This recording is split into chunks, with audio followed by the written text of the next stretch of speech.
Buenas tardes. Bienvenidos al Espacio Luzarra.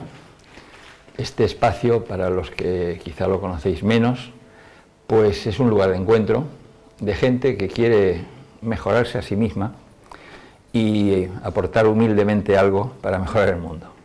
Resumiendo todo, así no me extiendo. El tema que nos convoca esta tarde, que hemos propuesto, pues es una reflexión acerca de... el nombre es un poco como mueren las civilizaciones, aunque es natural, las civilizaciones mueren pues como todo lo que nace. Simplemente, claro, estamos en un mal momento, ¿no?, de la historia, no lo hemos escogido ahora, hace meses que lo propusimos, no sabíamos los acontecimientos que se nos acercaban, como siempre, ¿no?, de un día para otro pues suceden cosas completamente inesperadas y desgraciadamente las que sucederán.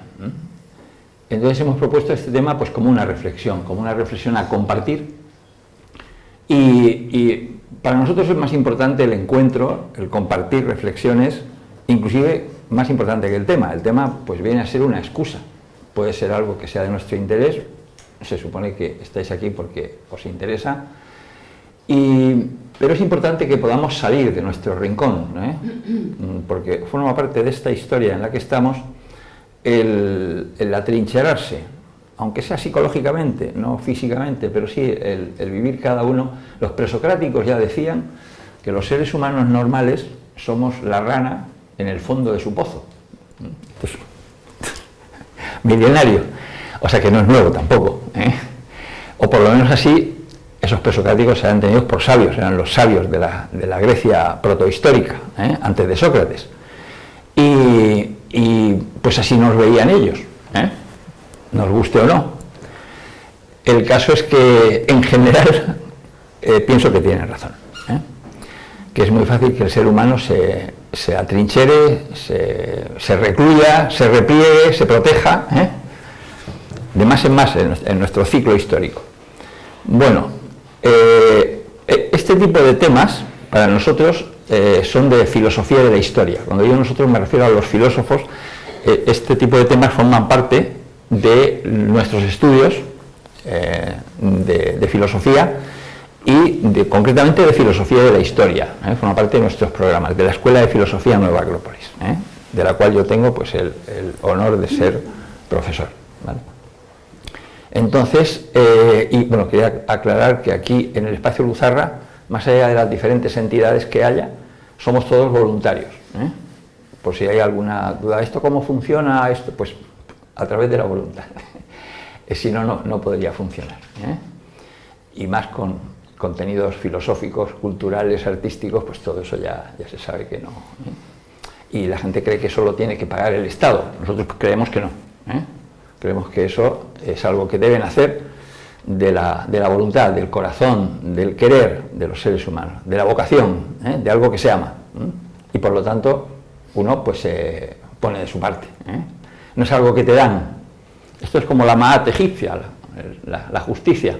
La gente cree mucha gente cree que la justicia es algo que te dan. No, la justicia es algo que se hace. Nosotros somos más o menos justos, ponemos más o menos justicia en nuestra vida y en el mundo. No es algo que nos tienen que dar, como muchas otras cosas que pensamos que no las tienen que dar, y eso es uno de los problemas que se tiene, uno de los problemas colectivos o de los estándares, la falta de ser actor de la propia vida, la falta de llevar las riendas de la propia vida, el no considerarse responsable de la propia vida, en el sentido más completo posible. No digo absoluto, pero sí lo más completo posible. Digo para que ir dando un poco el tono musical de lo que es la filosofía a la manera clásica. Uno de los propósitos del filósofo siempre fue, los griegos decían autarquía, podríamos decir autonomía, la no dependencia. No la independencia, porque eso no existe. Todos dependemos, aunque sea de la naturaleza, la independencia no existe, pero la autonomía, autónomos, la propia gestión de tu vida, la capacidad de tomar las decisiones que te corresponden y de hacerte responsable de ellas, sí. Y toda esta introducción un poco arisca que hago es porque viene a cuento, ya lo veréis, ¿eh? Voy a tratar de controlar el tiempo en el tema para, de una manera sintética, que es lo que para mí es más difícil, poder exponer las ideas fundamentales y que luego podamos compartirlas, debatirlas, o que me podáis decir si estáis de acuerdo o si no, si lo veis de otra manera, o si falta algo, ¿no? O que podamos compartir inquietudes también. Entonces, bien, vamos ya a la cuestión. Generalmente por libros que hemos leído o por viajes hemos visitado lugares donde hemos visto los restos de civilizaciones pasadas, lo que podríamos llamar los huesos, los esqueletos, ¿no?, de civilizaciones que han muerto. Entonces, por eso, de ahí cómo mueren las civilizaciones. La idea es que eso ya lo hemos visto. Y quizá nos hemos preguntado, yo creo que sí, que en algún momento, más o menos asombrados por lo que estábamos viendo, nos hemos preguntado qué pasó. ¿Por qué? ¿Por qué mueren las civilizaciones? ¿Qué pasó con aquello, no? Porque a veces lo que vemos son piedras amontonadas, bueno, un poco desordenadas. Hay gente que dice, vamos a ver piedras, un poco despreciativamente, pero otras veces no son tan piedras, ¿eh? Si vamos al Coliseo romano, pues eso está en pie, no son piedras, eso está en pie y es como la catedral, allí cabían 50.000 personas, y ahora está vacío, ya no se usa. Ese es un ejemplo. Si vamos son ejemplos occidentales y cercanos. Si vamos a la Acrópolis de Atenas, vamos a ver una construcción aún fragmentada, bella, imponente, y si leemos un poco nos vamos a enterar que a los pies de la Acrópolis y en la subida a la Acrópolis se reunía toda la ciudad de Atenas para celebrar las Panateneas, y aquello era un lugar con una vida casi inimaginable para nosotros. Si no voy a recurrir a las pirámides de Egipto, que es lo más llamativo, lo más impresionante, lo más aplastante, pero si nos vamos a América, por ejemplo, pues vamos a encontrar también pirámides. Hay un lugar llamado Teotihuacán, que algunos conoceréis, aunque sea de fotos, que es alucinante, las pirámides que hay ahí, las avenidas. Aquí hay una ciudad que se llamaba el lugar donde los hombres se transforman en dioses.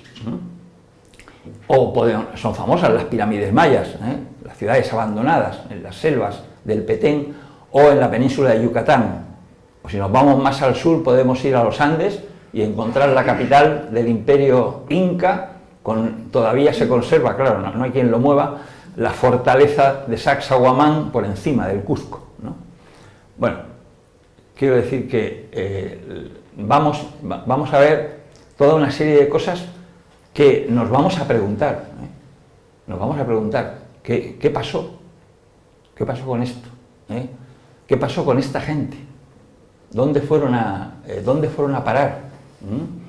No quiero dejar de mencionar la experiencia que tuvimos en Nazca, no exactamente en las líneas que las vimos con avioneta, en el sur del Perú, pero paseando por aquellos desiertos donde hay un silencio impresionante, barrido por los vientos, que de vez en cuando descubren alguna piedra que estaba oculta o luego la vuelven a tapar, porque van moviendo las tierras que hay allí, y el silencio que solamente rompe el batir de las olas en el mar cercano, y lo único que queda allí de la antigüedad son las estrellas que se asoman cuando cae el sol. Eso como desde siempre. Todo lo demás desapareció. Y allí había caminos, pozos, sistemas de regadío, vergeles, cultivos, en aquellos desiertos. Allí se celebraban fiestas, ceremonias, bailes, danzas, que es para lo que se utilizaban las figuras que hay grabadas en aquel desierto de Nazca. Y un poco más arriba están las tumbas de Paracas, las tumbas, las necrópolis de Paracas, y donde están las momias que se han conservado envueltas en unos mantos impresionantes, mantos de hasta 20 metros de longitud, de unas telas con unos dibujos, con unos grabados. ¿Qué pasó? Y Y es más, no solamente nos han dejado esas civilizaciones, esos restos materiales, vamos a decir, nos han dejado enseñanzas, nos han dejado textos, nos han dejado aquellos que copiaron o escribieron o redactaron o dictaron los Vedas, o los textos chinos, el Tao Te Ching, los libros Qing, que no es el único, o el I Ching, o ¿qué pasó con aquellos hombres que confiaron en el más allá, que reflexionaron sobre la vida y la muerte, que lucharon contra sus defectos para ser mejores, para lograr una perfección humana que hoy no está en nuestra imaginación, que como todo esto es que está escrito como en el Bhagavad Gita, la guerra interior para conseguir vencer a los enemigos que hacen al ser humano esclavo de sus propios vicios, o textos de una integridad ética y moral como el Dhammapada, del budismo. Bueno, todo eso nos lo han dejado.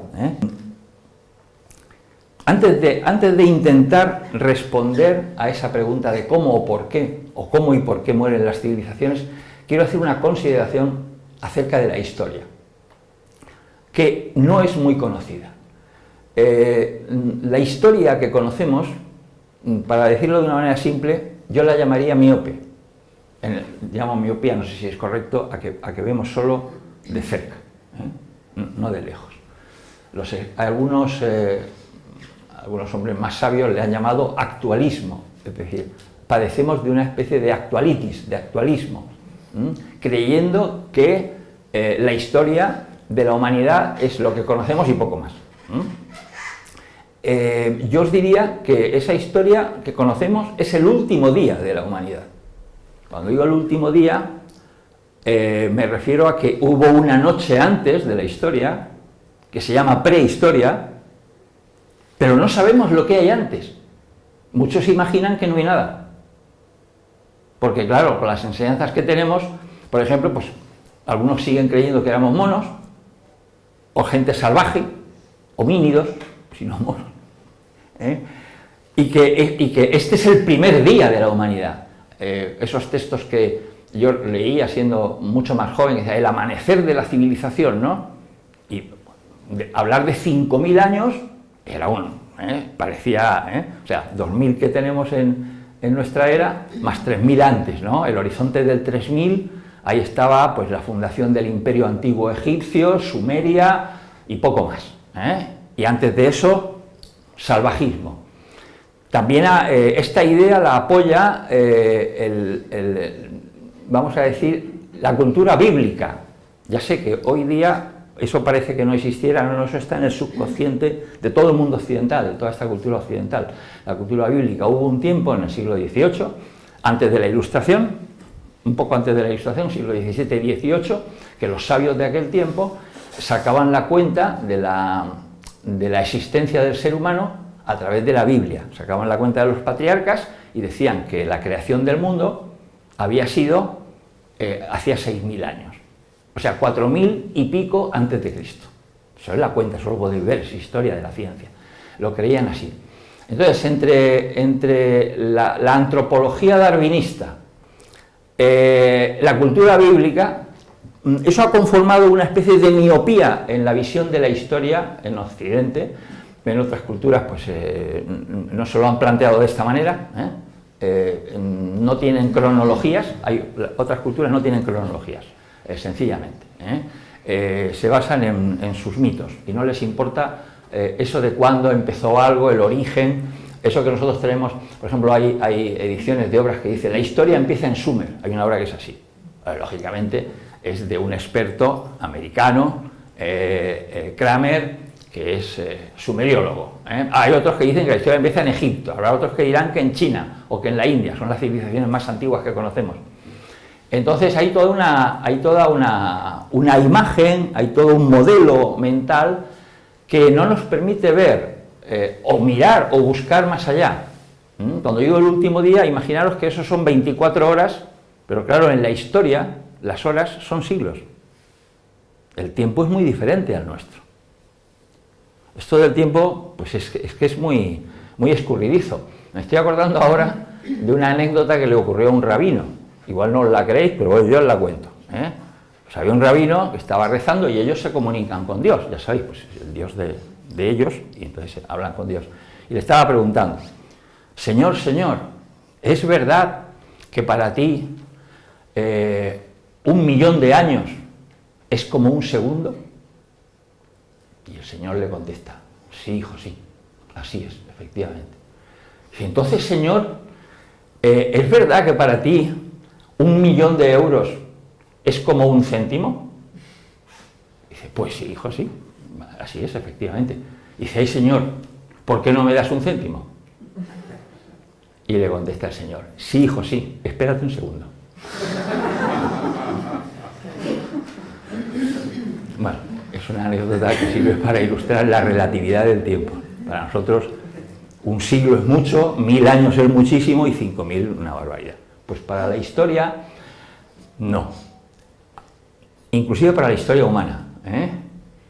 Lo que pasa es que tenemos ese modelo mental y pensamos que, bueno, que esos que han encontrado en Atapuerca, que tienen 1.000.000 de años, bueno, pues no se sabe, pues es gente que andaba suelta por ahí, y tuvieron que esperar 1.000.000 de años a que viniera la civilización, no se sabe de qué manera, de que alguien inventara algo, ¿no? O sea, que son ideas muy para allá, ¿no? O sea, muy cogidas por los pelos, que no coinciden, que no tienen coherencia, esa visión.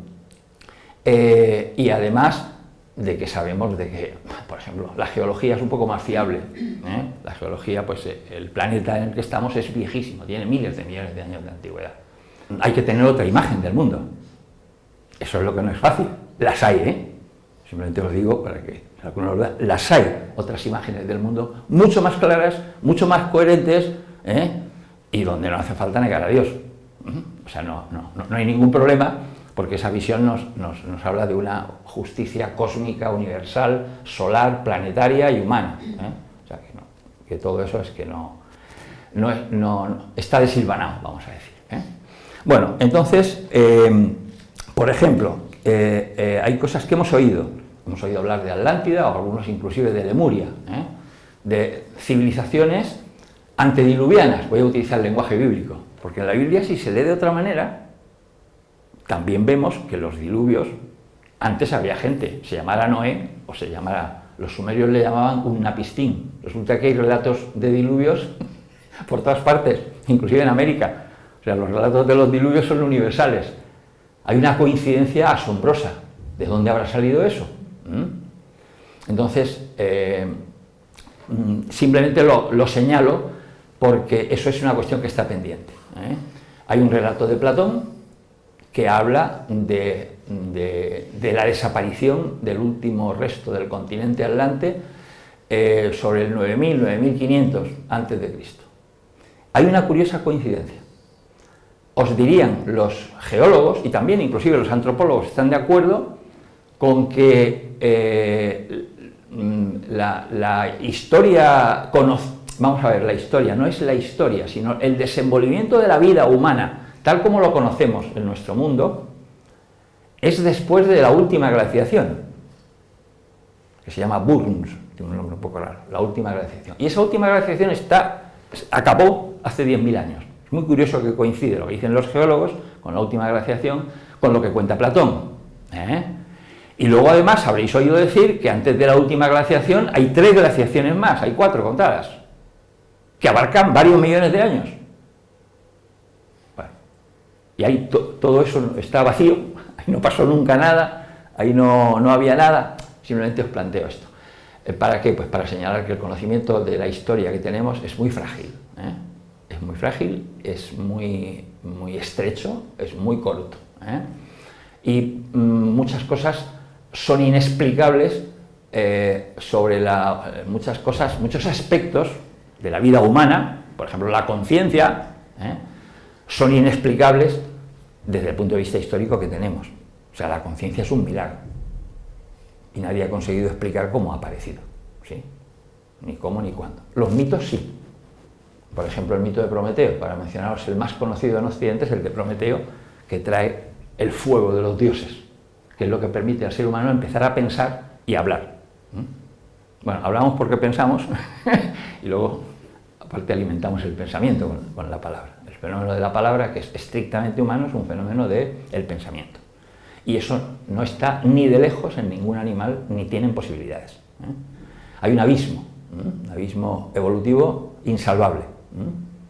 Entonces, la historia humana, el devenir humano, la evolución humana, el qué somos y de dónde venimos,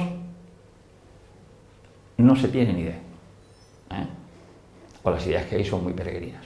Bien, quiero dejar el tema aquí, aunque, a ver, hace poco me mandó una compañera que está aquí una información que no he podido constatar, pero iban a estrenar este mismo mes un documental llamado Atlántica, no sé si lo habéis oído, simplemente os lo menciono por si os interesa, de un inglés que es productor y es arqueólogo, y parece ser que han estado investigando en la bahía de Cádiz, submarina, en la parte submarina, y han estado fotografiando y han construido un documental. Ellos dicen, yo no lo he podido constatar, dicen que han encontrado la Atlántida. La Atlántida según la relata Platón. Es decir, han encontrado construcciones submarinas, no las han medido del todo, han medido una cuarta parte, pero por lo que han medido, como tienen la forma que decía Platón, de círculos concéntricos, pues cuando mides un trozo de arco, ya sabes cuánto mide la circunferencia. Eso es geometría. Aunque no lo han medido todo, ya ellos dicen que coincide con el relato de Platón. Es un inglés. Y anda por ahí. Eso es de este mes de octubre, de la primera semana o por ahí. Y no sé si lo han estrenado, no le he hecho seguimiento, no lo he buscado. Se llama Atlántica, no Atlántida, sino Atlántica. A mí no me coincide, os lo digo, no lo he comprado, pero no me coincide porque en esa zona debería estar Tartesos. Y ya sé que hay gente que dice que Tartesos es Atlántida. No, Tartesos es Tartesos. Tartesos hay noticias griegas, hay informes griegos que son fiables completamente a través de Herodoto, y Tartesos es la civilización más antigua que se recuerda de la península ibérica. Tiene su propio mito de Gárgoris y Avis. O sea, hay los ingredientes suficientes para decir que es una cultura civilización, vamos a decir, que no se sabe hasta dónde abarcó. Porque uno de los últimos descubrimientos, que no sé si lo habéis oído hablar, se llama, ya sé que son cosas un poco minoritarias, se llama Casas del Turuñuelo, está en Badajoz. Badajoz es la provincia de abajo de Extremadura, pero entonces, y eso es tartésico, se ha hecho un hallazgo tartésico donde se ve que esa cultura se expandió mucho más al norte de lo que se imaginaba. O sea, era mucho más amplia. Y además, la curiosidad de esto es que es una edificación en 2 plantas, que se ha excavado en un 25%, pero ya lo que se ha excavado permite reconstruir. Es una edificación muy grande, con una escalinata, por ejemplo, enorme, de 10 peldaños, hecha de un mortero que tiene 500 años más de antigüedad que el romano. Por ejemplo, se creía que el mortero es el romano. No, 500 años antes había gente que sabía hacer esos morteros, tenía esas técnicas y esa capacidad constructiva.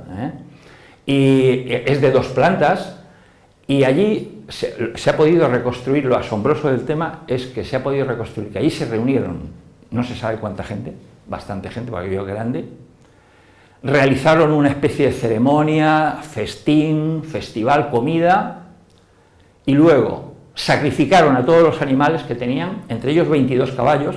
Se han encontrado los esqueletos de 22 caballos por ahora. Luego hay algunas vacas, cabras, cerdos, un asno, en fin. Y se han sacrificado ceremonialmente. Los caballos, que son los mayoritarios, están con las cabezas cruzadas. Es un sacrificio ritual, ceremonial. Y después de ese sacrificio incendiaron todo. Y después de incendiarlo, lo enterraron. Algo delirante.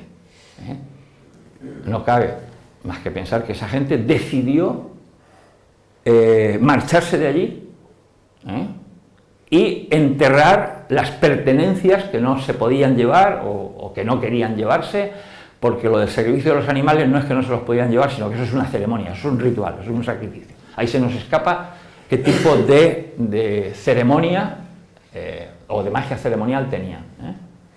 Y bueno, yo, habiéndome enterado de eso, en nuestra revista, editamos una revista trimestral, una gaceta, llamamos Gaceta Trimestral, y hice un pequeñito artículo en el trimestre anterior y le llamé El final de Tartesos.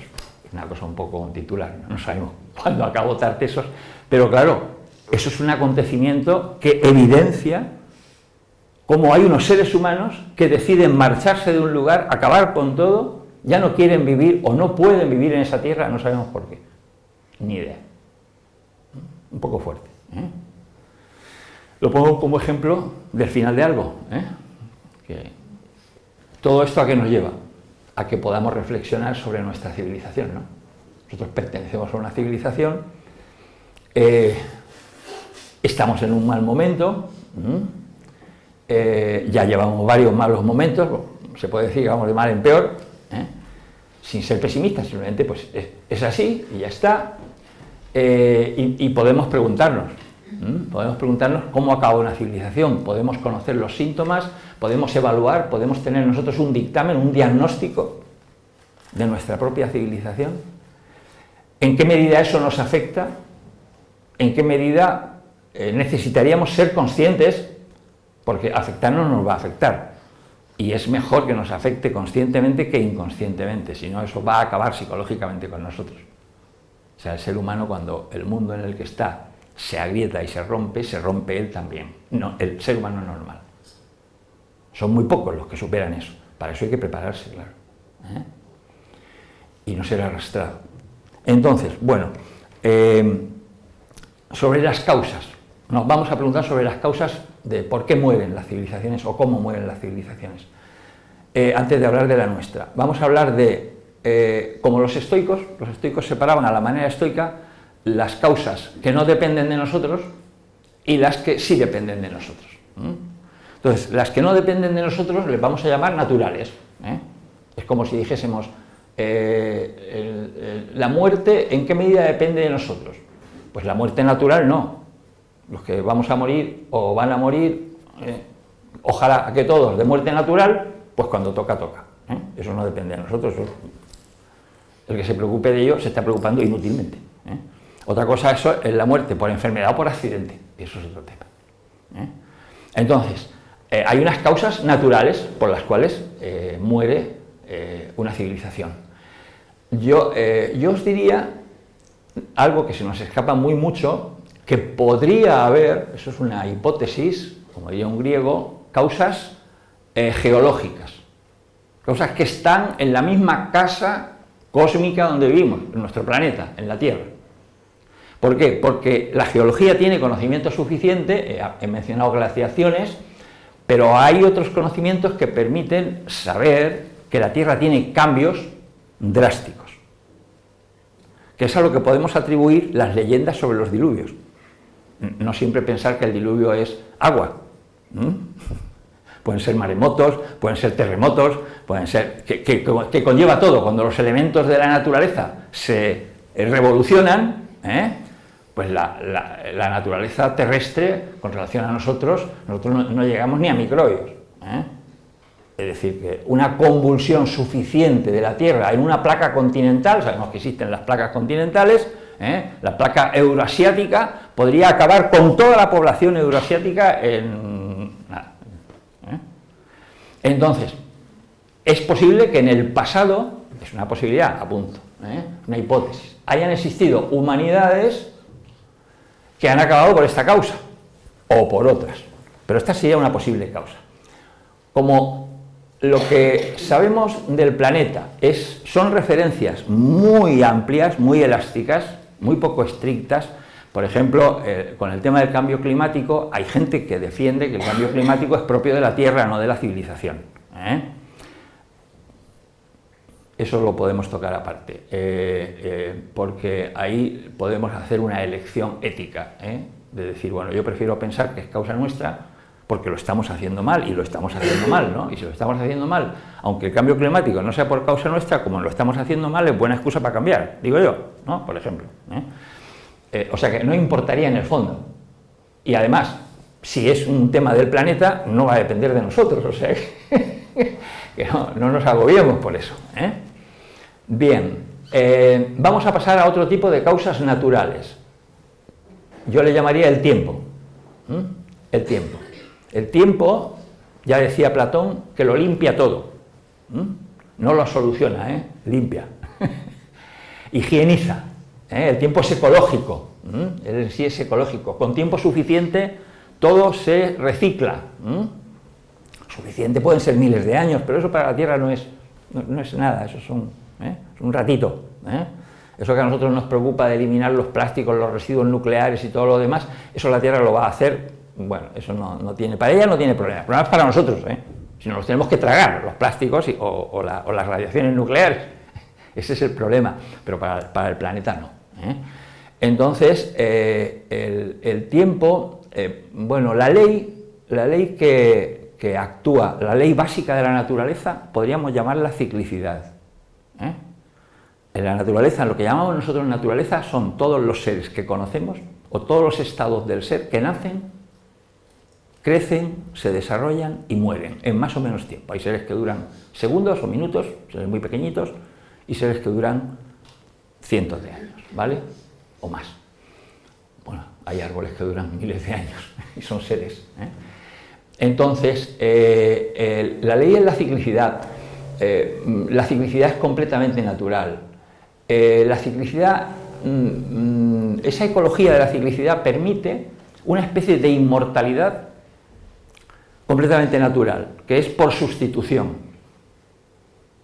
Por ejemplo, las rosas son inmortales. ¿Por qué? Porque detrás de una rosa viene otra. Una rosa o se seca, o se pudre, o se muere. Pero detrás ponemos otra, y detrás ponemos otra, y detrás ponemos... porque la naturaleza nos lo da, ¿verdad? Pues con los seres ocurre lo mismo. Los seres humanos podemos mantener la juventud gracias a la muerte. O sea, nos vamos muriendo y van naciendo otros que son jóvenes. No importa lo que haya sido de los que se han hecho viejos, no importa. La naturaleza nos va... Eso está dentro de la naturaleza. El ser humano... Eso de que el ser humano es una creación especial de la naturaleza también es un rollo bíblico, yo lo discuto. El ser humano no es ninguna creación especial de nadie. El ser humano es naturaleza. Inclusive lo que el ser humano hace no es artificial, porque entendemos como artificial que no es natural. No. Artificial significa del latín hecho con arte. Artificio. Lo que hacemos nosotros, los objetos, todo lo que fabricamos, son artes, artesanías, o artes, como le queráis llamar. Y le llamamos artificial, pero es natural, todo está hecho con lo mismo, todo procede de la naturaleza, como nosotros, como nuestros cuerpos. Otra cosa es, si hablásemos de un principio de inmortalidad, eso es un tema que no estaría incluido en el de hoy, pero simplemente lo señalo. Los grandes maestros dicen, por ejemplo, Platón habla del individuo, individuo significa indiviso. Hay un principio permanente, inmortal, en el ser humano. Pero ese principio no es su cuerpo, evidentemente, y si me apuráis no es ni siquiera su mente. Pero ahí ya entraríamos en un debate un poco... Bueno, eso forma parte de nuestros estudios, de todo esto que estoy diciendo, claro, pero lo tengo que señalar simplemente y pasar adelante con él, con ello. Entonces habría dos tipos de inmortalidad. La inmortalidad real, la inmortalidad de la mónada, del principio espiritual permanente, y la espiritualidad por sustitución, por renovación de los cuerpos, por reproducción. En el que, por ejemplo, si vamos a Egipto y miramos los frescos que quedan pintados y vemos los pájaros que pintan del Nilo, luego vamos al Nilo y vemos los mismos pájaros. Esos pájaros que se pintaron hace 3.000 años o 4.000, están allí. No es el mismo pájaro. Los pájaros se han ido reproduciendo, pero son los mismos pájaros. ¿Me explico, no? Lo que estoy diciendo. Y así con tantas cosas. Esto es la naturaleza, esto es la vida, y lo que nace, todo lo que nace está destinado a morir. Y una civilización nace de los seres humanos. Es un producto humano. Una civilización no es una cosa abstracta, no es un ente que nos perjudica, como creían en el siglo XIX algunos, que hacían propaganda del buen salvaje, que los que estaban bien eran los salvajes, decían ellos, pero no los conocían, claro. Entonces, porque habían visto a los polinésicos que vivían allí 4 en cada isla, ¿no? Se comunicaban poco, porque había que ir de isla en isla, ¿eh?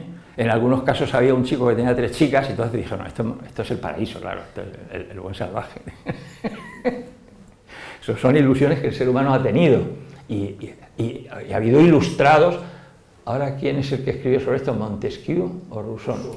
Rousseau es el que escribió, uno de los más listos, hizo la propaganda del buen salvaje, y mucha gente se lo creyó. Todavía hay gente que arrastra que la civilización es mala y que si vivieran en la selva estarían perfectamente, ¿sí? Claro, no han ido a la selva ni saben lo que es, ¿eh? Yo aconsejo a que el que crea eso que se dé una vuelta, que todavía quedan, ¿eh? O sea, vaya por allá por la Amazonía, se pase 2 o 3 meses, a ver cómo le va la feria, ¿eh? Y tal. Entonces, son ensoñaciones que el ser humano tiene, fantasías que tiene cuando estamos extraviados, ¿eh? Hay un efecto de extravío histórico, de desorientación, ¿eh? Eso es otra cosa que está ya asentada en la civilización occidental. Es decir, el tema que hay sobre el futuro, los nubarrones, el horizonte, es porque hay un extravío, hay una desorientación general. No se sabe a dónde se va, ¿eh? Ni a dónde se quiere ir tampoco está claro, y menos cómo, ¿eh? Entonces, decía Séneca, esto lo repito, soy muy cansón, decía Séneca, quien no sabe a dónde va, termina donde no quiere, ¿eh? Y esta civilización no sabe a dónde va, ¿eh? Bueno, entonces, estamos hablando de esas causas naturales, no me quiero extender. También os podría decir que, podría haceros un razonamiento. ¿Os imagináis que no hubiese acabado la civilización egipcia y que los egipcios hubieran seguido construyendo pirámides y pirámides y pirámides, tuviéramos pirámides por todos lados? ¿Qué os parece? O imaginaros que Miguel Ángel no se hubiese muerto, el hombre, y hubiese seguido pintando capillas Sixtinas, o hubiese seguido esculpiendo esculturas de David, que mira que es hermoso, ahí tenemos la cabeza de él allí en aquella esquina, mira cómo nos está mirando, ¿eh? Tiene una mirada un poco seria. No sé qué querría decir él con eso. Le llamó David, no es David, es un Apolo, ¿eh? Pero claro, como estaba, él cobraba de los papas, pues David, le puso David, porque lo pintó desnudo, es un Apolo griego, ¿eh? Bien, ¿os imagináis que Miguel Ángel hubiera seguido esculpiendo David y pintando capillas Sixtinas? Es absurdo, ¿no? Está bien que las cosas acaben, ¿o no? A veces hay que imaginar, ¿eh? Os puedo contar otra anécdota que le pasó a un pintor. A mí me lo han contado, ¿eh? No sé si es cierto. Pues un pintor que el tío estaba exponiendo toda su obra en una galería, no era muy extensa, y era ya mayorcito. Y cuando se pasa al cabo de una semana a ver al galerista, a ver cómo iba la cosa, y le dice, tengo 2 noticias, ¿sabéis lo clásico? Tengo 2 noticias, una buena y otra mala. Dice, a ver, la buena. Dice, ha venido un señor y ha comprado todos tus cuadros. ¡Qué bien! Dice, ¿y cuál es la mala? Dice, que ese señor era tu médico. O sea, que se acababa. Pues no sé si sabéis que las obras de un pintor, aunque no sea gran cosa, se cobran mucho más valor cuando muere, claro, pues ya no va a haber más. ¿Os imagináis que Picasso hubiese seguido produciendo? Mira que producía el tío, hubiera seguido produciendo, hubiera millones de obras de Picasso, no iría la gente ni a las subastas, habría en todas las casas Picasso. Es cuestión de imaginar a veces, multiplicar las cosas para ver lo que son, cuál es el valor que tienen, ¿eh? Entonces, recuerdo un dicho de un poeta romano que decía, omnia transit, sicus navis, sicut umbris. Todo pasa, como pasan las naves, como pasan las sombras. Y así es la vida, ¿eh? Entonces, ahora nos vamos ya a las causas que sí dependen de nosotros. Esto sería la parte un poco más pejiguera, las causas que dependen de nosotros. Os estaba diciendo que las civilizaciones provienen de los seres humanos que sueñan, seres humanos que se esfuerzan, seres humanos que tienen deseos, que tienen éxitos, que tienen fracasos, que sufren, que gozan, seres humanos. Hay un dicho que igual ilustra, no lo sé, yo cojo cosas pues para simplificar. Hay un dicho que lo conoceréis, es un poco un poco de perogrullo, pero bueno, que dice que las grandes obras las sueñan los genios locos, las materializan los luchadores natos, las disfrutan los felices cuerdos y las estropean los inútiles crónicos. Esa expresión, quien la haya acuñado, es alguien ingenioso realmente, ha percibido una cadencia que no sería generacional, aunque está en las generaciones, en esas generaciones que van pasando. No sería estrictamente generacional, hay veces que se da, ¿no? Está el abuelo que crea la empresa, está el hijo que la mantiene y el nieto que la liquida. Ya, en 3 ya está, solucionado, ¿eh? Hay otros que no, que hacen estirpes, ¿no? Hay una anécdota que ha pasado ahora, no sé si la habéis oído, hay un Kennedy, que es un, creo que es un sobrino de John Fitzgerald Kennedy, al que asesinaron, que se presenta a las elecciones norteamericanas, es de la estirpe de los Kennedy, es de la saga de los Kennedy, pero este es un poco raro, no lo digo yo, no es un juicio mío, para la familia, y los miembros más destacados de la familia han escrito diciendo que es un peligro público, o sea, que es un excomulgado de la estirpe, por lo que sea, porque es antisistema, antivacunas, yo no sé cuál es el historial de él, pero el historial de él no le cuadra a la familia, y las familias se los quitan de en medio. O sea, esas familias que mantienen esa saga, esa estirpe, es porque a los que se los pueden cepillar a la estirpe se los quitan, o sea, los excomulgan, vamos a decir, Bueno, esto hay que conocerlo, esto lo digo como anécdota que ha pasado hace poco, no sé si alguno lo habréis oído, el tema, Bueno, entonces, recuerdo, yo voy a utilizar las enseñanzas pues, más personales, más directas que tengo,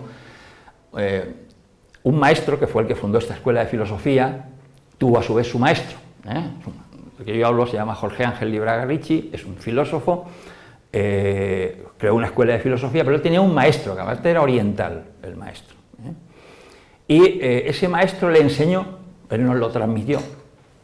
En estos debates que había a mediados del siglo XX, porque esta escuela fue creada en los años 57, 60, en la época beat, hippie, era la época que todavía había grupos guerrilleros en América, en Europa, la banda Baader-Meinhof, los italianos, en fin, o sea, estaba el mundo de otra manera, y había una serie de debates muy importantes sobre pues, derechas, izquierdas, revoluciones y ese tipo de cosas. Y este maestro, que era oriental, le enseñó, le dijo: mira, hijo mío, hay 2 tipos de seres humanos, nada más. Los que vienen a construir Partenones y los que vienen a destruirlos. Ahí está todo. Y luego él lo aplicaba cuando los jóvenes le decían: a ver, maestro, los filósofos que somos, ¿de derechas o de izquierdas? ¿No? Porque entonces, en aquel entonces había que ser de derechas o de izquierdas, una cosa o otra. Y él decía: no, nosotros no somos ni de derechas ni de izquierdas, nosotros somos de arriba y adelante. Eran expresiones que él tenía. O cuando la gente defendía un sistema, ¿qué sistema es mejor, el marxista, el capitalista? Estaba toda esa discusión, no había fracasado todavía la URSS, ni había caído el muro de Berlín, ni habían pasado una serie de cosas, ¿no? Y entonces él decía: mira, un buen sistema, si lo llevan hombres no buenos, lo corrompen. Y un mal sistema, si lo coge gente buena, lo arregla. ¿Qué está diciendo? La clave es humana. Y a las claves humanas es a las que deberíamos de remitirnos. Porque, como enseñaban los estoicos hace 2000 años y más, eso es lo que depende de nosotros. Y dentro de esas claves humanas está lo que depende de cada uno. O sea, entender qué depende de la humanidad, bien, pero luego, qué depende de mí como individuo, como persona, que no es lo mismo, pero bueno, van juntos. El individuo, decía Platón, es la parte espiritual y la persona es la parte formal, es la que va a morir, pero es la que vive, es la que nace. Bien, entonces, ahí estarían las claves, ahí me voy a dirigir. A ver, tengo que irme un poco a una mirada externa, ¿sí? Una mirada externa a nuestra civilización. No es el propósito de la charla, porque os puedo decir cosas que todos podéis leer o saber, y no ese es el propósito entonces, no es esa la reflexión de un filósofo, pero para luego dirigirnos a nosotros, me estaba dirigiendo a nosotros, vamos a darle un vistazo al mundo. ¿Veis la palabra crisis? Los más jóvenes igual creéis que eso de la crisis es una cosa moderna. Los que tenemos más años y tienen memoria se acordarán que la palabra crisis ya se utilizaba, o yo la recuerdo, desde los años 70. Es decir, de hace más de 50 años. Y bueno, y eso porque no contamos el periodo de cuando acaba la Segunda Guerra Mundial, pues llevamos al año 45 para atrás, tenemos una guerra en el mundo espantosa. Luego 20 años la Belle Époque de descanso y otra guerra. O sea, el siglo XX ha sido algo brutal. Ahora vamos a ver el XXI. Entonces, digo de los años 70 porque es lo que yo recuerdo, pero bueno, pues nada más acabar la Segunda Guerra Mundial, la gran crisis fue la Guerra Fría. Se acabó una guerra y empezó otra. El mundo se dividió en dos gigantescos bloques. Entonces, bueno, pero si nos saltamos eso, esa división de Europa, esa construcción del muro de Berlín, todo ese tipo de cosas, decimos desde los años 70, que yo recuerdo la del petróleo, empezó con el petróleo, porque, bueno, trazar todo esto es complicado. Ha habido una serie de acontecimientos en el mundo que muchos, los más jóvenes ignoráis, y los que somos más mayores a veces nos olvidamos, y esos acontecimientos que ocurrieron en los años 50 y tantos, 60, 60 y hasta los 70, son los que están marcando lo que estamos viviendo hoy. Luego os lo señalaré. Es donde se sembró lo que estamos viviendo hoy en la historia. Antes he dicho, ocurre una cosa de un día para otro inesperada porque nosotros no sabemos que esa brutalidad, esa barbarie o esos crímenes han sido sembrados antes y han ido madurando hasta que brotan. Bien, por eso la historia es muy difícil de examinar y es muy difícil aprender de ella. Entonces, esa mirada por fuera al mundo es muy rápida. Este mundo en el que estamos está gobernado por la economía, o sea, la economía se ha apoderado de él. Lo voy a simplificar mucho, lo que voy a decir es muy de perogrullo, es muy simple. Esa economía se basa en producir y consumir. El trabajo y el consumo. Eso convierte el mundo, a su vez, en un mercado. No, todo es mercancía, incluidos los seres humanos. ¿Vale? Entonces, eso es como una especie de maquinaria que además tiene un funcionamiento perverso, no puede parar. No sé si estáis atentos a alguna noticia, cuando la economía se estanca, saltan las alarmas, las bolsas, tal, porque se ha parado. Si retrocede la economía, y no veis todas las noticias, España va a crecer un 2,1%, que lo dice el Fondo Monetario Internacional, lo dice Pepita Pancholi, lo dice, o sea, como un bien. Y precisamente esa maquinaria que no puede parar es la que está destruyendo el entorno en el que vivimos. Está dejando sin recursos a las generaciones futuras. Entonces, claro, es un ciclo infernal. Es la máquina del mal que no puede parar. Y que si para saltan todas las alarmas, cunde el pánico. Lo muestro esto para mostraros la paradoja, la esquizofrenia, la locura en la que se vive. Las contradicciones brutales. Bien, todo esto, bueno, ni que decir tiene que ningún gobernante puede parar esto. Vamos, es que ni se atreven, y si alguno pudiera no le dejarían. Lo de Kennedy sería una broma. O sea, esto está ya, está hecho así. Todas las reuniones y las declaraciones y las firmas que se hacen son protocolos, ceremonias, liturgias, teatro. ¿Entendéis? Teatro actual. Este mundo es un espectáculo. Si lo queréis ver así, espectáculo, estáis en un teatro inmenso.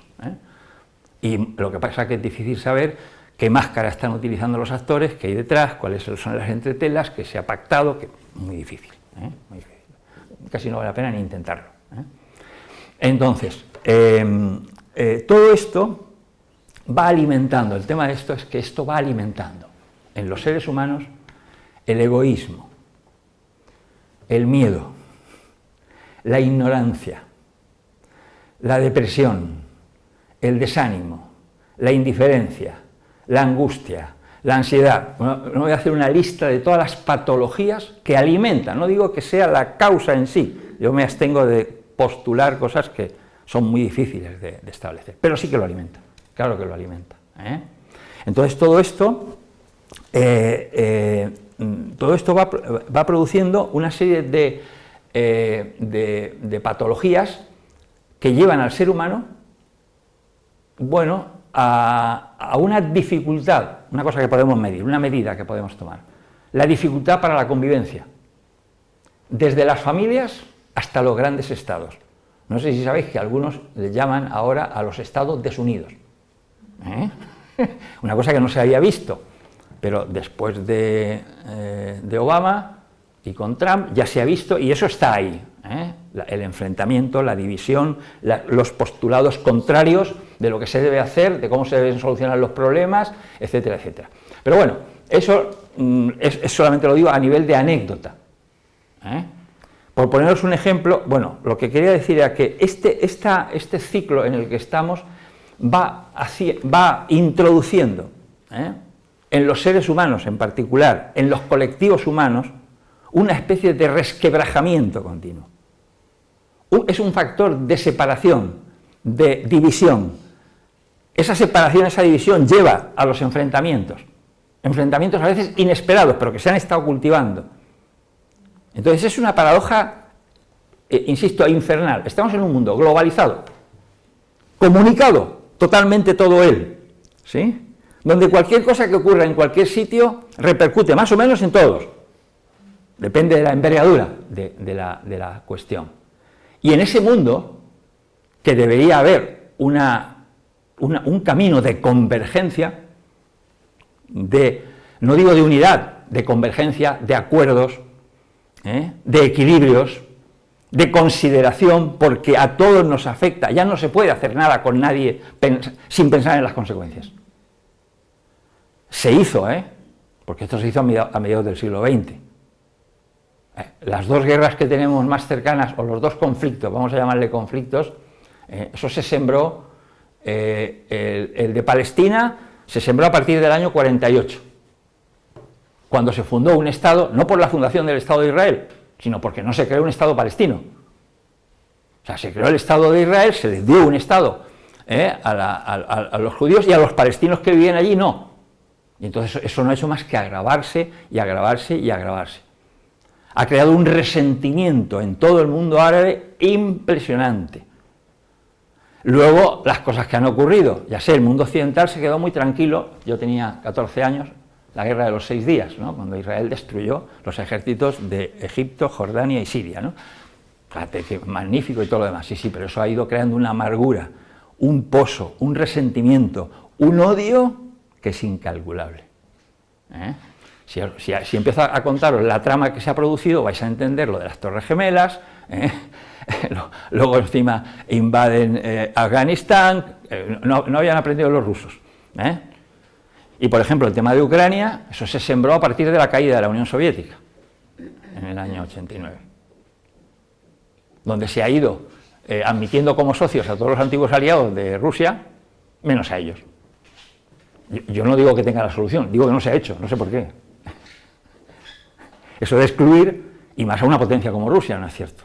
Armada hasta los dientes con armas nucleares, es una cosa demencial. Son los primeros que habría que haber invitado a la Unión Europea. Venid aquí, amiguitos, vamos a ser amigos, ¿no? Digo, una lógica elemental. ¿Cómo es que se ha hecho lo contrario? Bueno, pues ahí está, sin resolver, y todo eso se ha ido alimentando y se sigue alimentando. Las predicciones son muy malas, ¿eh? Yo no voy a esta charla para amargarle la vida a nadie, pero yo creo en la conciencia, yo creo que es mejor ser conscientes, y si os preocupa, pues estudiar un poco, investigar, tratar de conocer de dónde salen las cosas y cuáles. Porque es muy bueno para un ser humano conocer cuál es el problema y saber cuál es la solución, aunque nadie la aplique. Mirad lo que os digo. Pero es absurdo. No.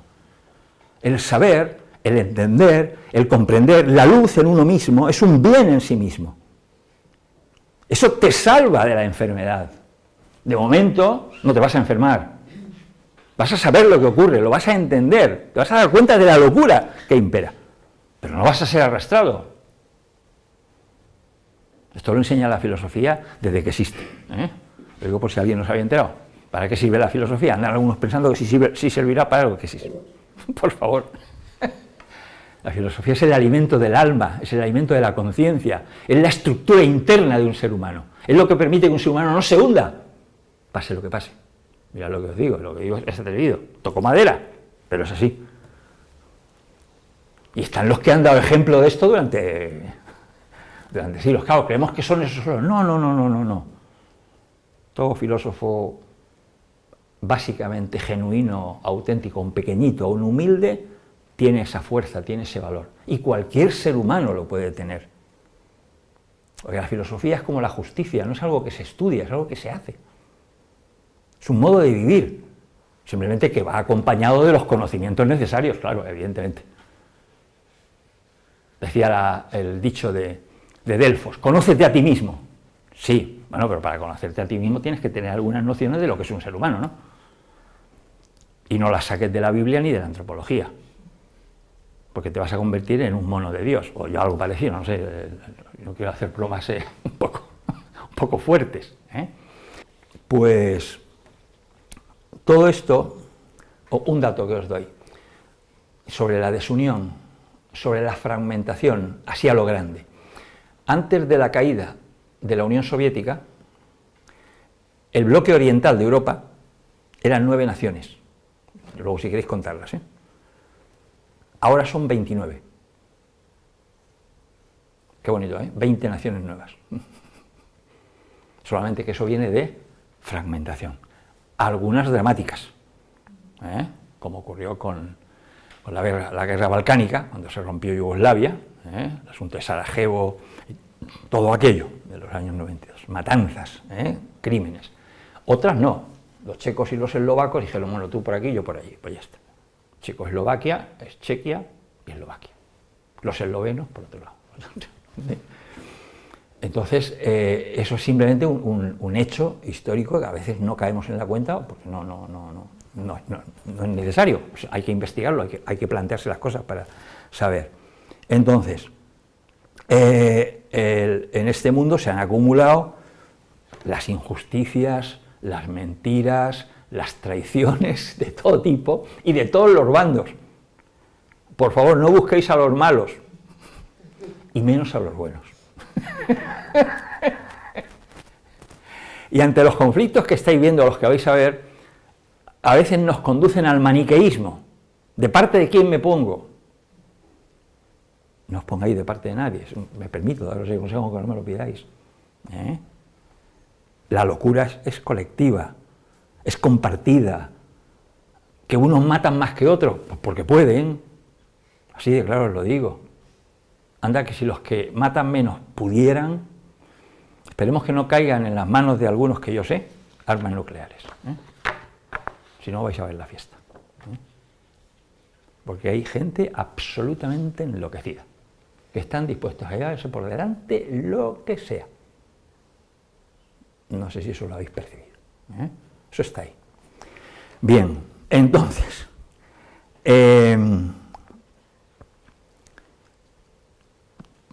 conviene ser conscientes de hasta qué punto esto nos puede haber afectado, ¿eh?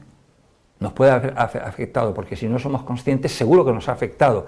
Es decir, el miedo, la inseguridad es algo creciente, no hace falta que os lo diga.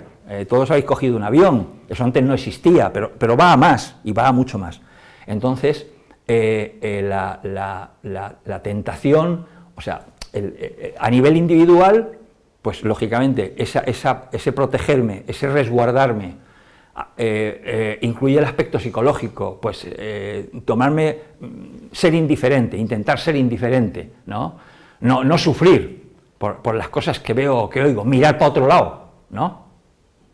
Y convertir, por ejemplo, el asco en irresponsabilidad, en pasotismo, en negligencia, en dejadez, ¿eh?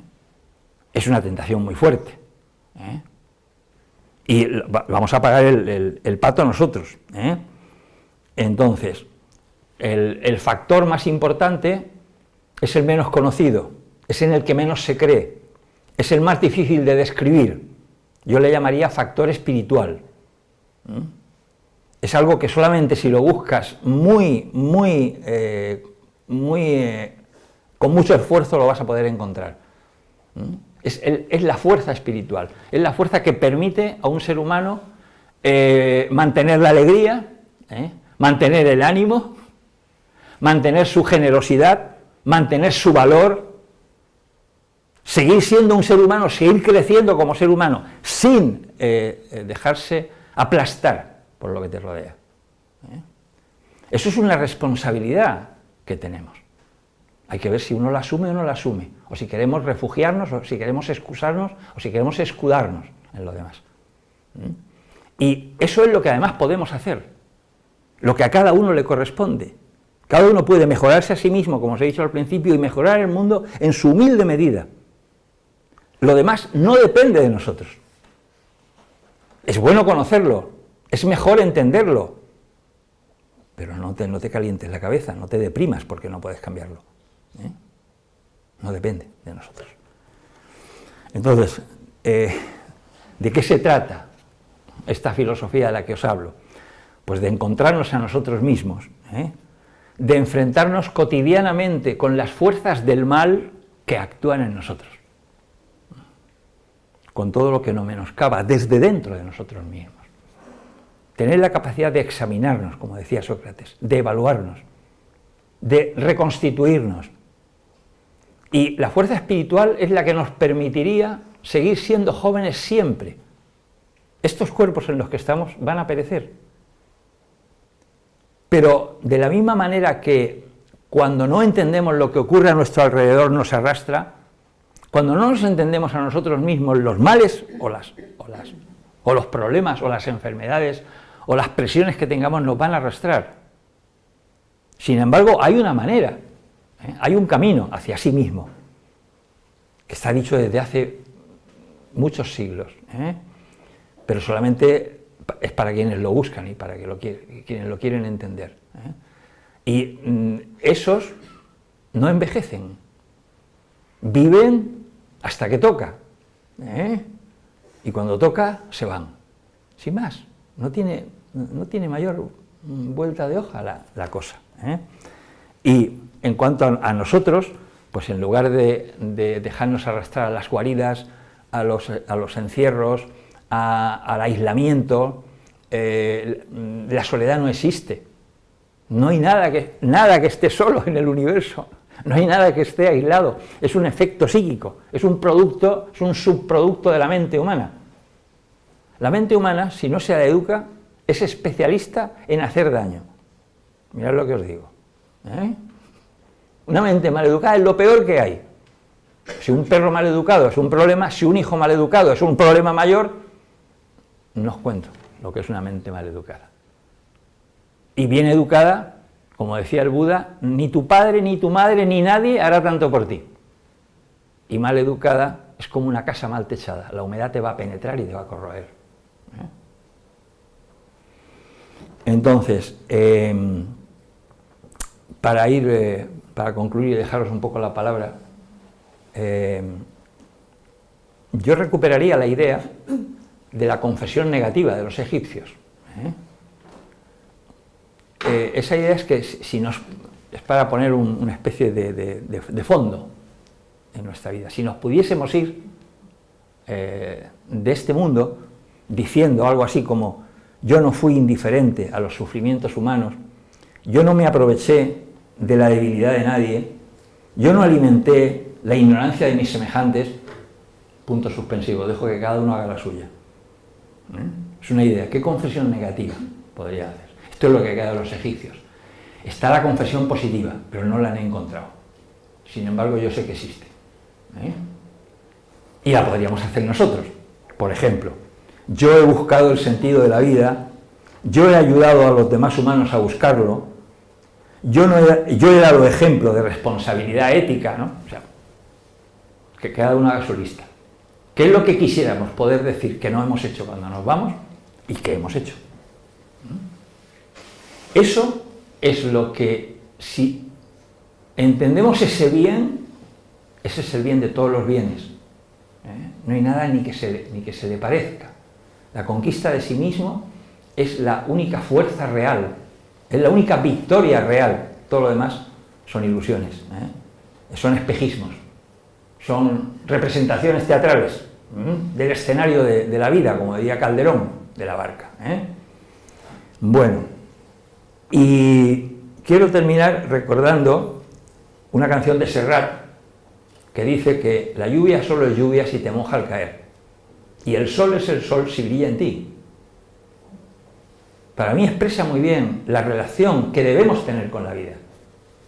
Una relación real, no protegernos tanto, no resguardarnos tanto, no ser tan, aunque lo artificial también es natural, no ser tan artificiales, hombre, exponerse un poquito más. Y así también tengo la imagen de que si Diógenes volviera a salir por las calles de Bilbao, por ejemplo, con su lámpara, buscando, nos encontrase a nosotros, y hombre, humanos, también es una imagen muy antigua. O sea, los problemas no son nuevos, lo que pasa es que se nos están acumulando. Bueno, y finalmente a lo que nos dedicamos de una manera expresa en esta escuela es a crear, alimentar y mantener un núcleo de fraternidad universal, sin distinción de razas, credos, sexo, nacionalidad, ni color. El color es la política. O sea, lo humano por encima de todo. Eso se está convirtiendo en una necesidad imperiosa en el mundo. No vamos a poder evitar los desastres, pero si nosotros no somos un desastre, vamos a estar bien, vamos a poder dormir por la noche. Nos vamos a poder mirar a la cara, nos vamos a reconocer como humanos y total, de aquí nos vamos a ir, de una manera o de otra. Si lo hacemos bien, igual cuando volvemos, nos encontramos también algo de lo que hemos sembrado. Eso dicen ciertas enseñanzas. Bien, amigos, pues lo dejo aquí. Muchas gracias por vuestra atención. ¿Vale?